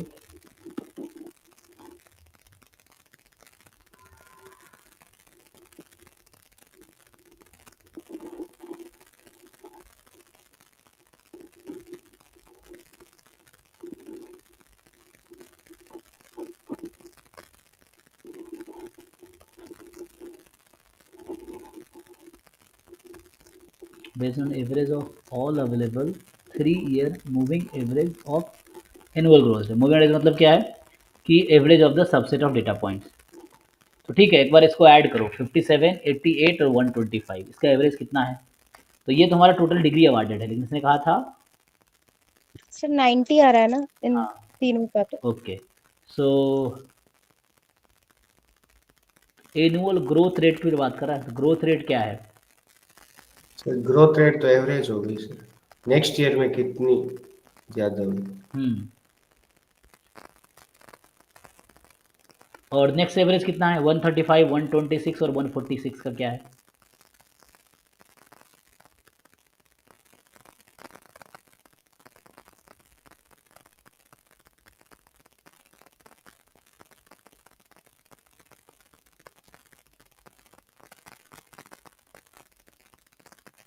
तो 135.67।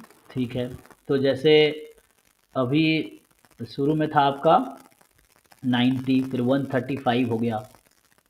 सो हमें 2020 तक जाना है, तो वो गैप ऑप्शन से काफ़ी है, तुम नियर भी पहुंच जाओगे तो भी आंसर ठीक है, क्योंकि 900 है, फिर 9000 है, फिर 9 लाख है, 90 लाख, इस तरह से है। ठीक है ना?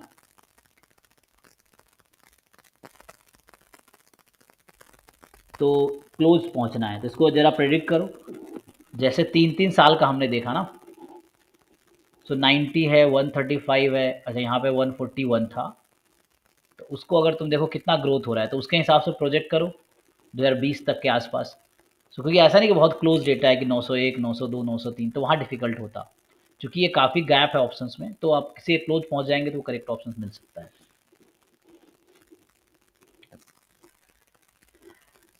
क्या कर सकते हैं देखो,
इसे चेक करना पड़ेगा, ग्रोथ रेट का कुछ फॉर्मूला होगा।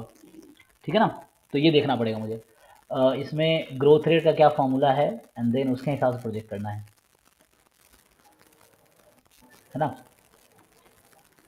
तो इसको डिस्कस करता हूँ मैं नेक्स्ट क्लास में, एक बार देखो ग्रोथ रेट का। हाँ सर एनुअल ग्रोथ रेट तो दोनों 2 ईयर के में कितना इंक्रीज हुआ? हाँ, तो वो तो कैलकुलेट कर सकते हो ना, next year minus previous year upon initial year, into मतलब 100, अगर yes. मुझे इस साल के अगले साल करना है तो next year minus this year upon this year into 100, तो ये परसेंटेज ग्रोथ आ जाता है एक्चुअली। तो वहाँ से देख सकते हैं, लेकिन मुझे लगा इन दोनों का ग्रोथ देखो कितना है। तो अभी जैसे बताया था आपने ना 135 और 90, तो 135 माइनस 90 कितना हो गया? 45, 45 और अपॉन में 90 इंटू 100 कितना हो जाएगा? ये 50% हो गया।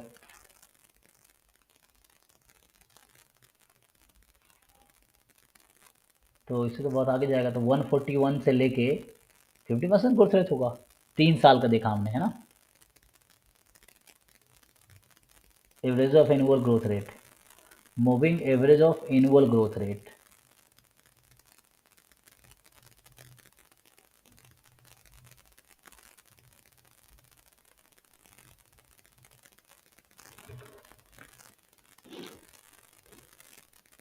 ठीक है। इसको देखते हैं, एक जगह नोट कर लो, इसको दोबारा देखना, मैं देख लेता हूँ, उसको देखते हैं। सर ये कौन से टॉपिक का क्वेश्चन है? मतलब मूविंग एवरेजेस पहले पढ़े नहीं है कभी। हाँ हाँ, ये एक्चुअली ऐसे मूविंग एवरेज मैंने भी लास्ट टाइम जो पढ़ा था, वो टाइम सीरीज एनालिसिस एक सब्जेक्ट है, एमएससी स्टैटिस्टिक्स में आएगा, बीएससी में भी कुछ लोगों के पास रहा होगा, वो है। लेकिन मुझे लग रहा है वो नहीं यूज़ करना वहाँ पे, तो कि काफ़ी एडवांस कॉन्सेप्ट्स हैं, वो प्रोडिक्शन के लिए होता है। लेकिन यहाँ पे मुझे लग रहा है कोई फॉर्मूला यूज़ करना होगा, annual growth rate then average, उससे आ जाएगा। ये है क्वेश्चन 5 है, ये किस पार्ट का, बी पार्ट का, पार्ट ए का ये। अच्छा, तो क्वेश्चन 5 है ना।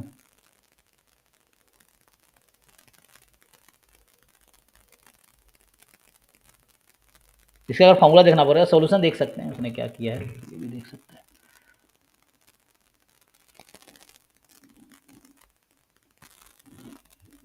उसने क्या किया है, ये था, देखो। तो इसने कह रहा है first we compute the annual growth rate, ठीक है, then we could compute the 3 year moving average.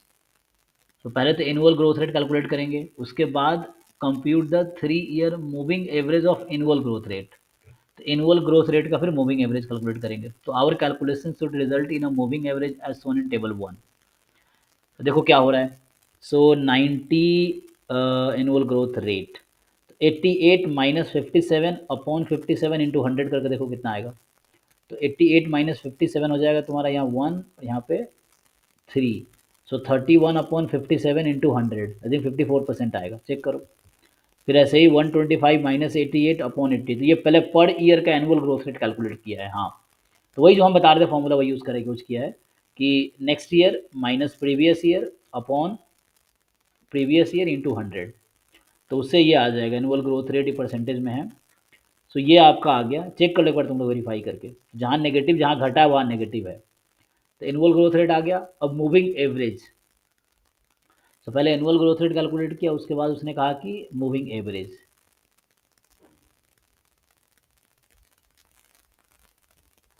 तो ये कैसे कैलकुलेट किया है, पहले 3 साल को ऐड करके डिवाइड किया, क्या चेक करो, 54 plus 42 plus 8 upon 3।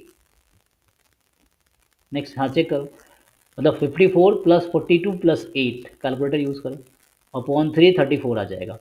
I think 42 plus 8 minus 2, ऐसा है क्या, 48 प्लस 8 माइनस 6, तो ये 14 आ जाएगा। देन -6, ऐसे करके तीन तीन लो, 3 एट अ टाइम, फिर 42 दिस, फिर 3 एट अ टाइम। हाँ ठीक है, मैं समझ गया। तो इसको मैं अगर उधर ओपन करूँ ना, तो मैं बता सकता हूँ देख के, ओपन कैसे करेंगे, इधर ओपन कर सकते हैं।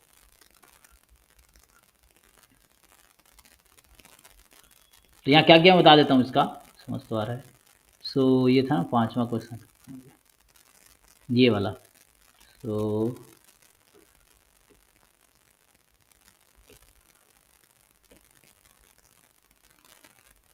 जैसे ये तो क्वेश्चन था हमारा, है कि इस ईयर में इतने पीएचडी हैं, तो 2020 में कितने होंगे। तो यहाँ इन्होंने क्या किया, मैं ये कह रहा हूँ, जैसे वो पहले इन्होंने इसके बीच का डिफरेंस निकाला, 57 88 का एनुअल ग्रोथ रेट क्या है, तो 88 माइनस 57 अपॉन 57 इंटू 100, चेक करो।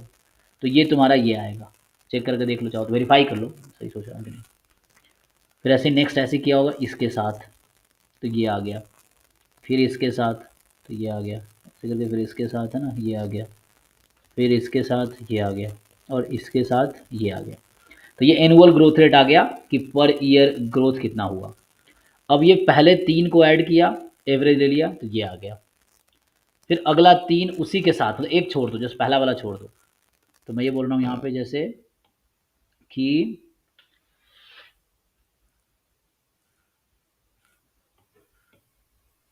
नहीं बेटे कैसे इरेजर,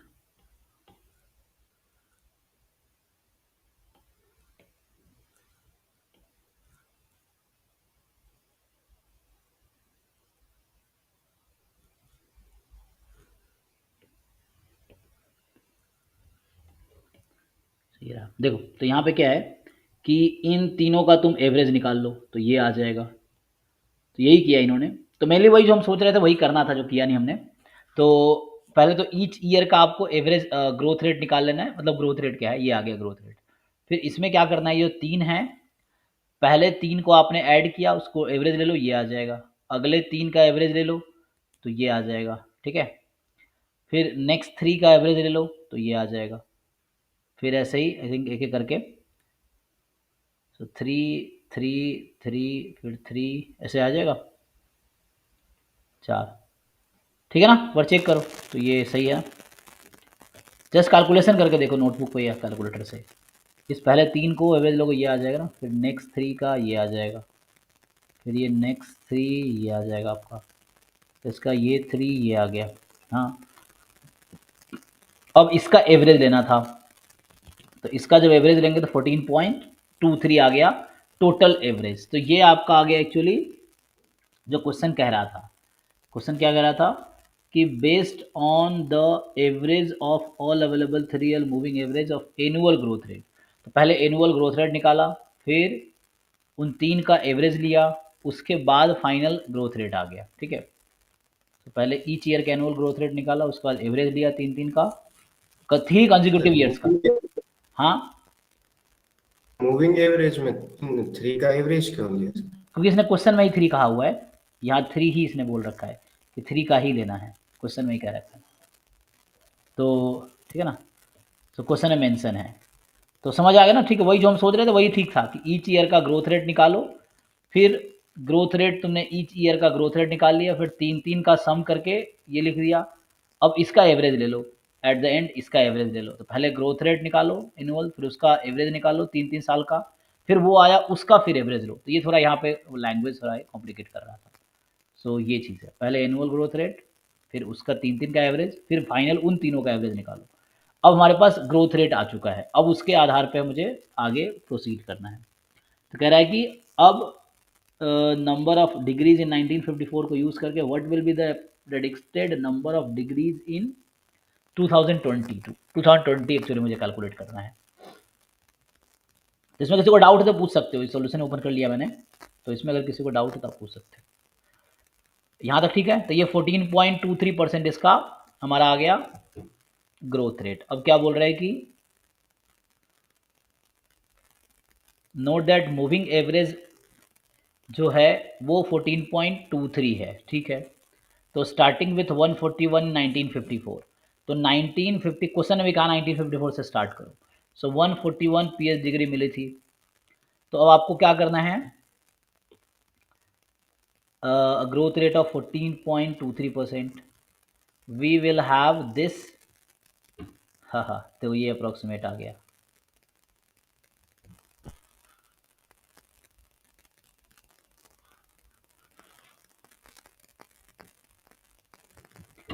अब बताओ यहाँ पे क्या लगा रहा है, ये फॉर्मूला पता है तुम्हें, ये उसका फॉर्मूला लगा दिया कंपाउंड इंटरेस्ट का, नहीं? अच्छा, सो इनिशियली 140 फॉर्म लोग हैं, 1 + R/100, तो रेट है 14.23। ये कंपाउंड इंटरेस्ट का फॉर्म लगा दिया कि प्रिंसिपल जो इनिशियल अमाउंट है, फिर रेट हमें रेट ऑफ इंक्रीज पता चल गया यहाँ से 14.23 दिस %। अब देख लो कितने ईयर है, आगे देख लो कितना बनेगा। तो 1954 से स्टार्ट करोगे 2020 तक कितने साल है? 6। नहीं, 1954 से 2020 तक। अच्छा, ओके। ये तो काफ़ी है, बताओ उसमें।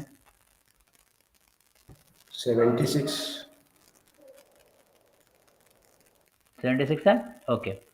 अब ये क्वेश्चन में क्या कहा था कि minus 66. 66 है, चेक करो एक बारी। तो 60 60 120 66 हो गया, ठीक है।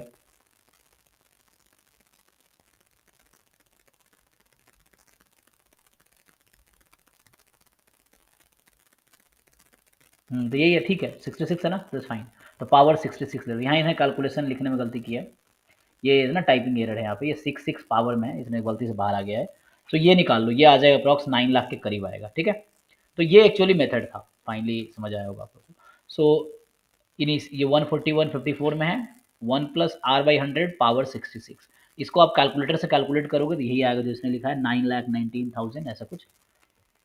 तो 9,19,000 अप्रॉक्स ये एग्जैक्ट बता रखा है 412। तो इसमें ऑप्शन चूंकि ऐसे थे कि आप बहुत ज़्यादा कंफ्यूज नहीं होंगे ना किसके क्लोज आएगा, तो 9 लाख के क्लोज आ रहा है ना, तो ये आंसर है। तो ये थोड़े वर्ड को समझना था है ना, क्योंकि पहले शुरू में मुझे लगा मूविंग रेंज वो टाइम सीरीज वाला है, लेकिन वो टर्म नहीं है यहाँ पे, इसने समझा रखा है ना मूविंग एवरेज का मतलब यहाँ पे कि वो नहीं है मूविंग एवरेज। हाँ तो इसमें लास्ट में कंपाउंड इंटरेस्ट ये वाला फॉर्मूला क्यों लगा? हाँ, क्योंकि देखो जैसे आपको 1954 में, फिर 1955 में एंड सो ऑन, तो यहाँ पॉपुलेशन 141 है और आपको रेट दे रखा है। तो आप देखो पॉपुलेशन जो है वो कौन सा इंटरेस्ट रेट फॉलो करेगी, मतलब अब मुझे रेट है 14.53%, तो जो पॉपुलेशन है वो किस रेट से ग्रो होती है, कंपाउंड इंटरेस्ट, कंपाउंड रेट से तो ग्रोथ होगी ना। कैसे?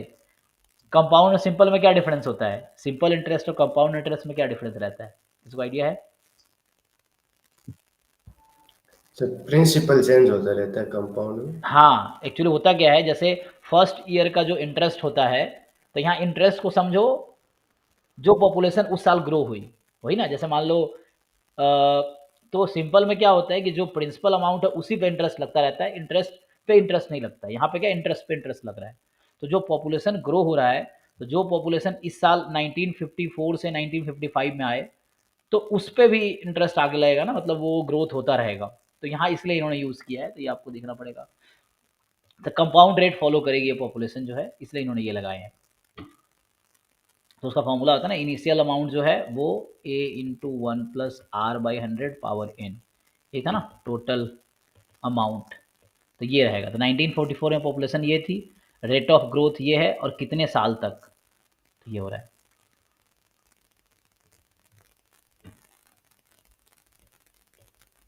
एक्चुअली पता है मैटर यहाँ पे क्या है कि जो पॉपुलेशन ग्रोथ है उसकी वजह से भी आगे ग्रोथ होगा, तो वो काउंट हो रहा है, इसीलिए कंपाउंड इंटरेस्ट इसमें लिया गया है।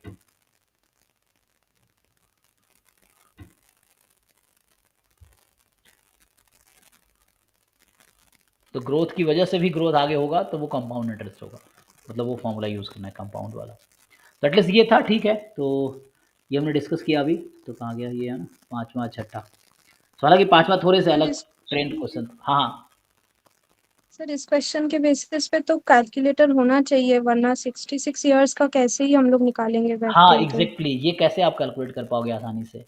सो हाँ, ये जो कैलकुलेशन है, ये जो अभी आया था कि 141 1954 में 1 प्लस 14.54 अपॉन 100 पावर 66, ये कैसे एस्टिमेट करोगे आप एग्जैक्टली। इसके लिए कैलकुलेटर चाहिए, नहीं तो फिर गेस करना पड़ेगा।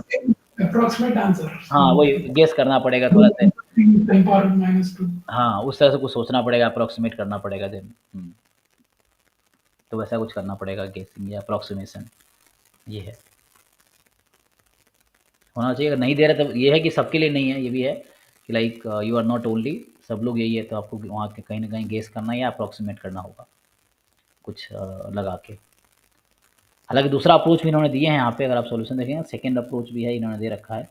सेकेंड अप्रोच क्या बता रहा है ये कि ये सॉल्यूशन था ना, सेकेंड अप्रोच भी इन्होंने दे रखा है कि सेकेंड अप्रोच ये है, you may approximate to save some time. For instance, the rule of 72 suggests that the rate of 14%, the number of PhD will double in approximately 5 years. कहना चाह रहा है कि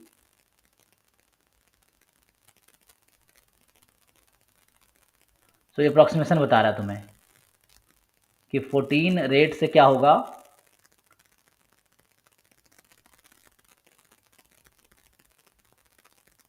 इनिशियली 141 था ना, तो 5 साल बाद में क्या होगा, 14% का इंटरेस्ट चल रहा है, तो ये कहना चाह रहा है 5 साल में डबल हो जाएंगे। देन उसको आप 66 ईयर के लिए देखो, तो ये बता रहा है, आइडिया आपको दे रहा है कि 66 ईयर के लिए 5वां साल पर इंक्रीज करते रहो, तो अप्रॉक्सीमेटली 141 को अप्रॉक्स 150 लिया, तो यहाँ भी अप्रॉक्सीमेट कर रहा है ये। तो इसके हिसाब से 12,28,000 आ गया दूसरे तरीके से, तो बोल रहा है कि 9 लाख क्लोज है। तो ये दूसरा अप्रोच बताना चाह रहा है, ये यूज़ कर सकते हो। पहला अप्रोच वो था, आप कुछ अपना अप्रोच भी लगा सकते हो। ये चूँकि मुझे इनिशियली समझ नहीं आया करना क्या है, तो हमने फिर इसका सोल्यूशन देखा है ना, क्योंकि अदरवाइज वो वर्ड में घुमा रहा था। 2 अप्रोच इन्होंने बताए हैं। आप तीसरा मूविंग अप्रोच टर्म कंफ्यूजन हाँ, लग रहा था, हाँ, मूविंग टर्म कंफ्यूजन कर रहा था। कन्फ्यूजन में था। और तीसरा अप्रोच भी आप ढूँढ सकते हैं, चौथा अप्रोच भी ढूँढ सकते हैं। 2 अप्रोच तो इन्होंने दिए हैं। तो ऐसे आप ट्राई करके एक अप्रॉक्सिमेट आंसर आपको गेस करना है समझ लीजिए, या फिर आपको अप्रॉक्सिमेट वैल्यू बतानी है। So that we have to do. और ये सबके लिए सेम ही है, कैलकुलेटर नहीं है तो किसी के लिए भी नहीं है, तो आपको उसी में अपना वाइज़ली कैलकुलेट करना पड़ेगा। ये है। ठीक है, आगे बढ़ते हैं। तो इसमें और कोई क्वेश्चन रह गया क्या? 2000 हम 20 वाला देख रहे थे, तो अगर ट्राई किया लोगों ने, किसी ने, जिसने ट्राई किया वो बताइए अगर कुछ रह गया तो। 5 6 अभी डिस्कस किया हमने। सर पार्ट बी के सारे क्वेश्चन अभी अटेम्प्ट नहीं हुए तो एक बार अभी तक अटेम्प्ट के कीजिए। तो हाँ, तो वही मैं कहता हूँ जी सर अभी तक हाँ, नहीं डाउट है। अभी आप लोग क्या कहते हैं, हमने अभी 2018 का पेपर किया है, 2019 का डिस्कस किया है, 2020 के अभी 2 क्वेश्चन किए हैं आज। बाकी आप 2021 का कीजिए, 2022 का कीजिए, 2023 का। कोई 2021 का भी पूछ रही थी आई थिंक, डाउट है किसी को? डाउट कोई पूछ रही थी, देख लो। तो आप लोग इसे कंप्लीट कीजिए, बहुत टाइम नहीं लगेगा। एक पेपर आप एक दिन में करें, हमारे क्लास क्योंकि हम सप्ताह में 2 दिन ही क्लास ले रहे हैं, तो आपको बीच में 2 दिन में गैप मिल रहा है ना, तो उतने निपटा लीजिए पूरा। और इन्हीं पेपर को एटलीस्ट 4-5 टाइम सॉल्व करो, 4 से 5 टाइम सॉल्व करो इन्हीं पेपर्स को, ठीक है ना। 2023 तक का एग्जाम हो चुका है, तो ये पेपर्स हैं आपके पास, जो सॉल्व 4-5 टाइम्स। और इससे जो आइडियाज़ मिल रहे हैं, जैसे मैंने आपको बताया कि ये क्वेश्चन वहाँ के हैं, तो उस जैसे 10-20-50 क्वेश्चन और सॉल्व करो, ताकि एग्जाम में भी इसी के अराउंड ऑफ क्वेश्चन ऐसे ही आएंगे जैसे है। क्योंकि जो पेपर बना रहे हैं ना, वो भी ये देखते हैं कि पहले कैसा पूछा गया है, फिर उसके हिसाब से वो थोड़े डिफिकल्ट आसान डिसाइड करते हैं, ठीक है। तो आप लोग सॉल्व कीजिए। अभी नेक्स्ट क्लास जो हुई हमारी, उसमें हम 2020 का पेपर डिस्कस करेंगे, तो 2020 का डाउट और 21 का डाउट। तो 18, 19, 20, 21 ये चारों आपका होमवर्क है, ये समझिए। सो अभी के लिए आपका होमवर्क है जो CMI का PYQ है, डेटा साइंस वाला।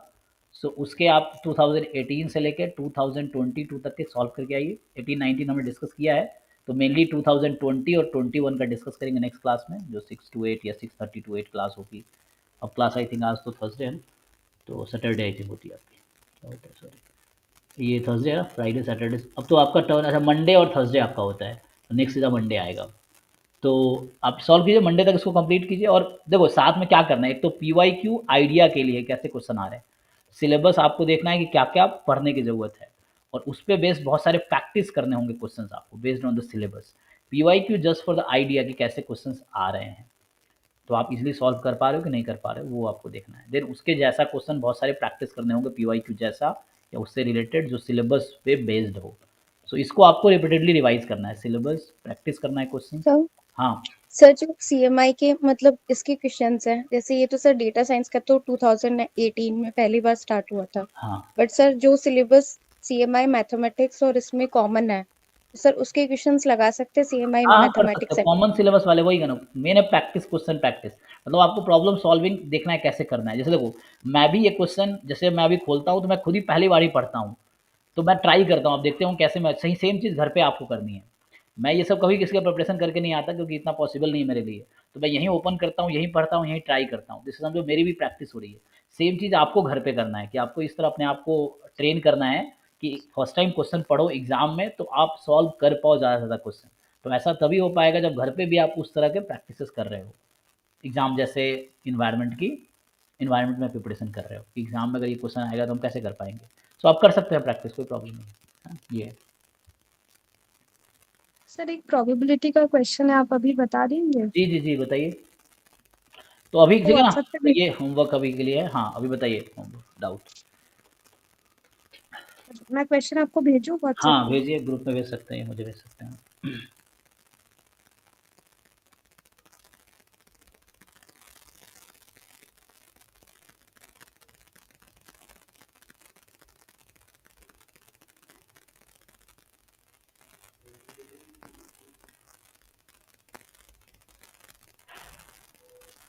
जी जी, तो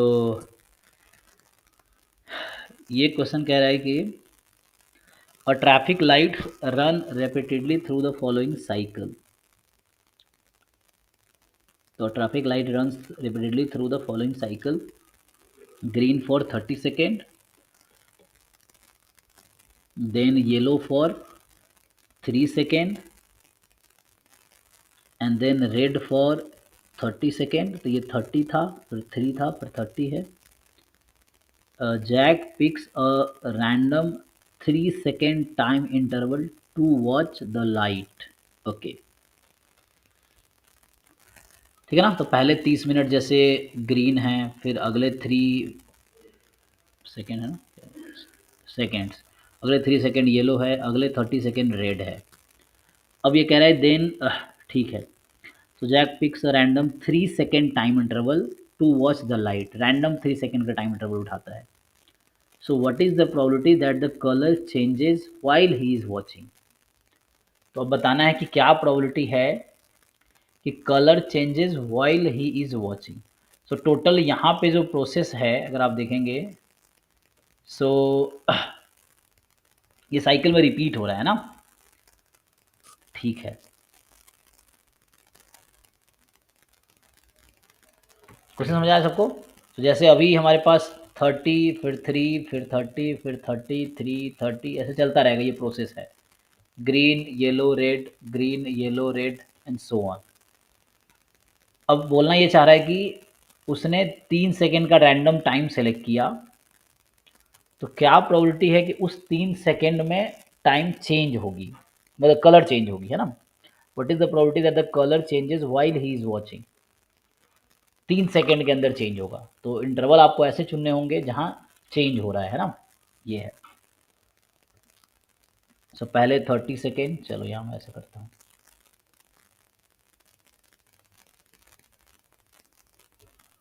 सो ये ग्रीन, फिर येलो, मान लो ये येलो है, और फिर तुम्हारे पास है रेड का ऑप्शन, इस तरह से ना 33। बताओ किसी को आइडिया है तो how to approach. Sir 6 case बना के नहीं कर सकते? हाँ, तो जैसे ग्रीन से yellow, 2 second green 1 second yellow, या 1 सेकेंड ग्रीन 2 सेकेंड येलो, ऐसे 3 केस और हो जाए। नहीं, बट एग्जैक्टली जरूरी है 1 सेकेंड होगा, 1.5 सेकेंड भी हो सकता है। तो समहाउ मुझे ये देखना है कि हमारा जो 3 सेकेंड का इंटरवल है वो ये कंटेन करेगा, है ना, ये है, या ये कंटेन करेगा। सर 1.5 कैसे हो सकता है? ग्रीन येलो इंटीग्रल मल्टीपल चल रहा है। अच्छा, नहीं वो तो मैं समझ 30 सेकेंड 3 सेकेंड 30 सेकेंड। हाँ हाँ, तो टोटल कितने हो गए ऐसे, तो टोटल 63 सेकेंड ये इंटरवल। लेकिन हमें देखना है कि उसने रैंडमली 3 सेकेंड का टाइम चूज़ किया और उसमें कलर चेंज हो जा रहा है।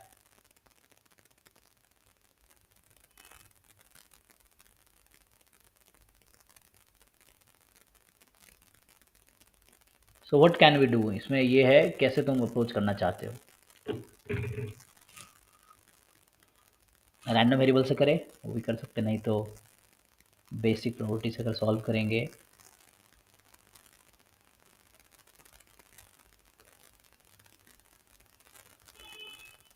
तो ये कह रहे हो कि ठीक है मैं इसमें ऐसा करूँ 2 सेकेंड ग्रीन 1 सेकेंड येलो हो गया, या वैसे मतलब डिफरेंट केसेस बना लें।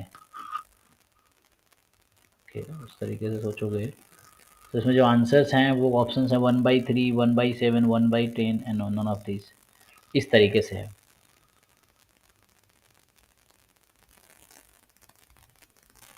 सर इसका मतलब ये है ना कि मतलब 3 जो सेकंड, उन तीनों में ही किसी एक सेकंड में चेंज हो रहा है, मतलब 4th सेकंड, जैसे अगर ऐसा है कि उसके 3 सेकंड इंटरवल के ठीक बाद वाला सेकंड जो है 4th सेकंड उस पे चेंज होगा, वो तो हम काउंट नहीं करेंगे नहीं ना? नहीं, जैसे 3 सेकेंड आपने चूज़ किया तो उस 3 सेकेंड में ये जो चेंजिंग पीरियड है वो इंक्लूड हो जाएगा। जैसे ये मान लीजिए ये यहाँ ग्रीन है ना, फिर येलो हो गया, तो ये 3 सेकेंड ये कंटेन कर रहा होगा, ये पर्टिकुलर पॉइंट उस 3 सेकेंड में आ रहा होगा, ये पर्टिकुलर पॉइंट आ रहा हो, कोई एक पर्टिकुलर पॉइंट, यहाँ से वापस तो ग्रीन ही आ जाएगा, तो इसके बाद तो फिर ग्रीन आ जाएगा, क्योंकि ग्रीन है ना, ग्रीन येलो रेड चल रहा है, उसके बाद फिर ग्रीन आ जाएगा।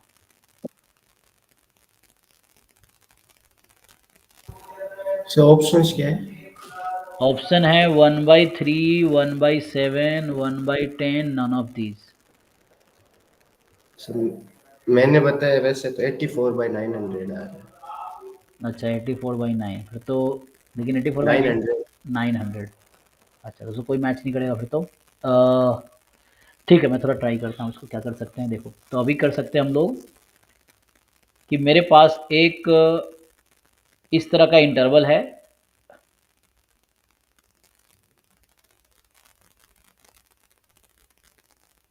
सो आप क्या कर रहे हो, you are just selecting 3 interval of length 3।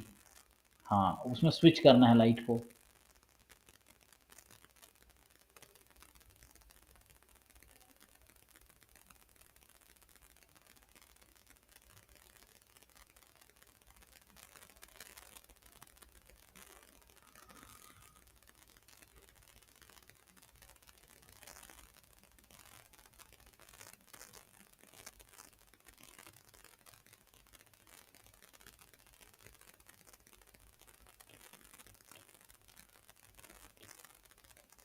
इसमें ये है कि लाइक पर्टिकुलर पॉइंट जो है changing point belongs to that interval, ये निकालना है एक्चुअली कि जो चेंजिंग पॉइंट ना, इसका 3 चेंजिंग पॉइंट है। जैसे ग्रीन, ग्रीन के बाद रेड, रेड के बाद क्या था, ग्रीन, येलो, रेड एंड वापस आ जाएगा ग्रीन एंड चलता रहेगा आगे। तो हम ज़्यादा नहीं देखना, हमें बस यही देखना है यहाँ पे। तो या तो हमारे पास 1 point this should be included और दिस शुड बी इंक्लूडेड और दिस शुड बी इंक्लूडेड, ये चीज़ है कि जो 3 पॉइंट है ना, कोई भी एक पॉइंट उस 3 सेकेंड के इंटरवल में आ गया, इसकी प्रोबेबिलिटी निकालनी है। या तो ग्रीन से रेड हो जा रहा हो उस 3 सेकेंड में, मतलब बीच में कोई भी पॉइंट पे, या रेड से येलो से रेड हो जा रहा हो, ग्रीन से येलो, येलो से रेड, या रेड से ग्रीन वापस हो जा रहा हो। तो ये पॉसिबिलिटी है।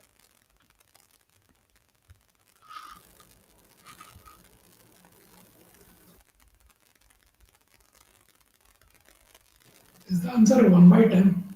1/10 कैसे? I was thinking, I want to know if that is the answer.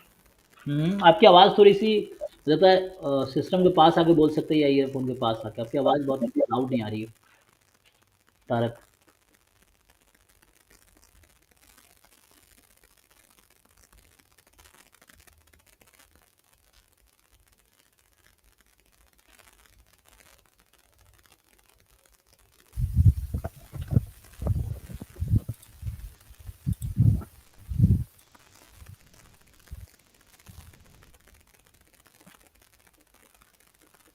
Hello. Yes yes yes, audible हो आप।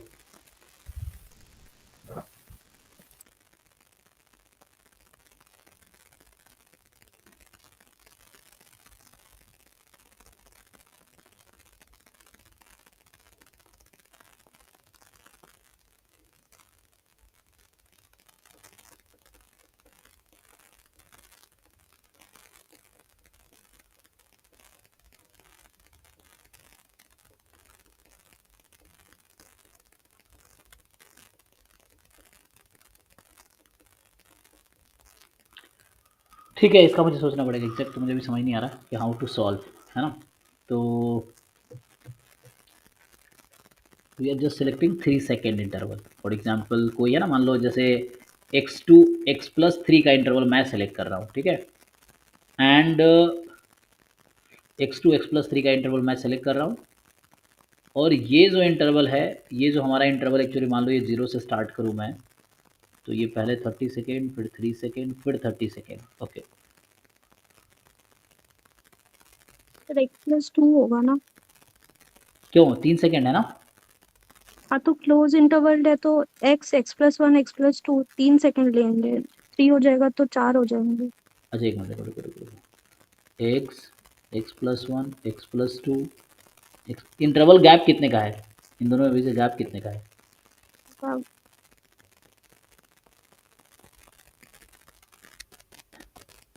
नहीं, सेकेंड को आप एज अ आप डिस्क्रीट पॉइंट देख रहे हो ना, मैं इसको एज ए इंटरवल देख रहा हूँ, तो आप डिस्क्रीट देख रहे हो कि x+1 x+2, it is not, it is just जैसे 0 से 3 का इंटरवल है, ये बोलना चाह रहा हूँ, टाइम इंटरवल। टी जो है वो सेकेंड है, टी आपका सेकेंड है, तो मैं जो सेलेक्ट कर रहा हूँ टी इसमें सेलेक्ट कर रहा हूँ। अब ये टाइम पॉइंट जो है मुझे ये डिसाइड करना है कि जो चेंजिंग पॉइंट है उसके साथ कॉमन आ जाएगा, बस यही डिसाइड करना। मान लो इवेंट ई है ये, तो x से x+3 इवेंट ई है, और ये इवेंट कुछ है, तो मुझे यही डिसाइड करना है कि ई जो है वो कॉमन आ जाएगा इस वाले के साथ, जो इसकी क्या प्रोबेबिलिटी है।